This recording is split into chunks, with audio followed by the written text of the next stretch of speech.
महाराष्ट्र में विधानसभा चुनावों की डुगडुगी बजने वाली है। माना जा रहा है कि अगले महीने राज्य में चुनाव हो सकते हैं, जिसके लिए अब तैयारी भी शुरू हो गई है। महाराष्ट्र का ये चुनाव अपने आप में खास होने वाला है, क्योंकि एक और महायुति को सत्ता में वापस लौटकर एक अग्नि परीक्षा जैसी स्थिति से गुजरना है, क्योंकि इन 5 सालों में 2 पार्टियां टूट गई, जिसमें से एक गुट ने बीजेपी संग मिलकर सरकार बना ली। तो वहीं महाविकास अघाड़ी के लिए यह हाथ आए मौके की तरह साबित हो सकता है, जिसे उन्हें भुनाना है, क्योंकि लोकसभा चुनाव में सियासी हवा और जनता का साथ विपक्षी दल के साथ नजर आया है। इस चुनाव को लेकर कांग्रेस बड़ी तैयारी में लग रही है, जहां उन्होंने चुनाव साधने के लिए रणनीतियां भी बनानी शुरू कर दी है। कांग्रेस के राष्ट्रीय अध्यक्ष मल्लिकार्जुन खड़गे ने राहुल गांधी, के.सी. वेणुगोपाल समेत पार्टी के चुनावी रणनीतिकार सुनील कनुगोलु के साथ एक मीटिंग की। इसके अलावा कांग्रेस में केंद्रीय नेतृत्व के अन्य नेता भी इस बैठक में मौजूद थे, जिसमें उन्होंने महाराष्ट्र में होने वाले चुनाव पर मंथन किया।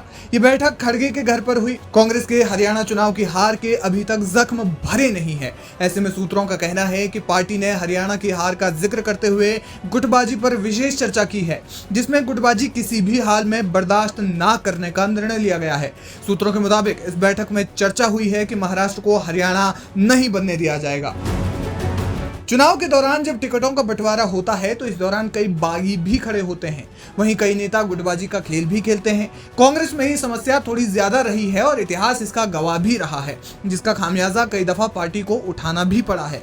इसलिए कांग्रेस अनुशासनहीनता करने वालों के खिलाफ बड़ी कार्रवाई कर सकती है।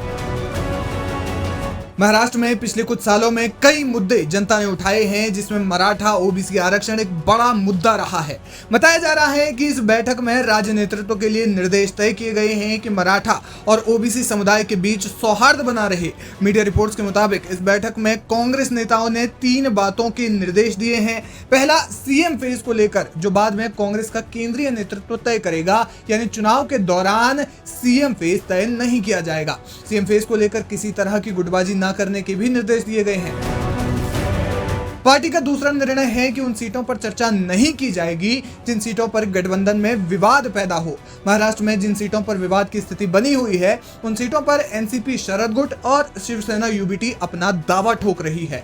इन सीटों पर केंद्रीय नेतृत्व के तय करने को लेकर सहमति बनी है। इसलिए यह तय किया गया है कि महाराष्ट्र में किसी भी स्थिति में गठबंधन में विवाद पैदा नहीं होने दिया जाएगा। यानी ये तो लगभग तय है कि महाराष्ट्र में महाविकास अघाड़ी गठबंधन के तहत ही चुनाव लड़ेगा। तीसरा और सबसे अहम फैसला घोषणा पत्र को लेकर किया गया है। कांग्रेस ने तय किया है कि घोषणा पत्र में क्या वादे होंगे और क्या बातें होंगी, ये तय पार्टी का केंद्रीय नेतृत्व करेगा। इस बीच वरिष्ठ नेता और कार्यकर्ता जनसंपर्क करके उनके काम कराएंगे और कांग्रेस द्वारा किए गए विकास कार्यों को जनता को याद दिलाएंगे। वहीं कांग्रेस ने अति आत्मविश्वास में न आने की भी सलाह दी है। इसके अलावा जमीनी स्तर पर जड़ें मजबूत करने की भी सलाह दी गई है। सूत्रों के मुताबिक महाराष्ट्र विधानसभा चुनाव के लिए किसानों, महिलाओं और बेरोजगार युवाओं को केंद्र में रखकर घोषणा पत्र तैयार किया जाएगा, जिसमें महिलाओं के लिए बस यात्रा फ्री, महालक्ष्मी योजना के तहत हर महीने एक रकम उनके खातों में डाली जा सकती है। इस प्रकार के कई वादे कांग्रेस अपने घोषणा पत्र में कर सकती है। बताया जा रहा है कि मुंबई में राज्य स्तर पर महाविकास अघाड़ी के दलों की साझा घोषणा पत्र को लेकर बैठकें भी हुई है और हो भी रही है। यह लगभग तय हो गया है कि महाराष्ट्र में महाविकास अघाड़ी का सीएम फेज चुनाव जीतने के बाद ही तय किया जाएगा, यानी गठबंधन किसी एक चेहरे पर चुनाव नहीं लड़ेगा। ये कुछ बड़ी बातें कांग्रेस केंद्रीय नेतृत्व की बैठक से सामने आई है।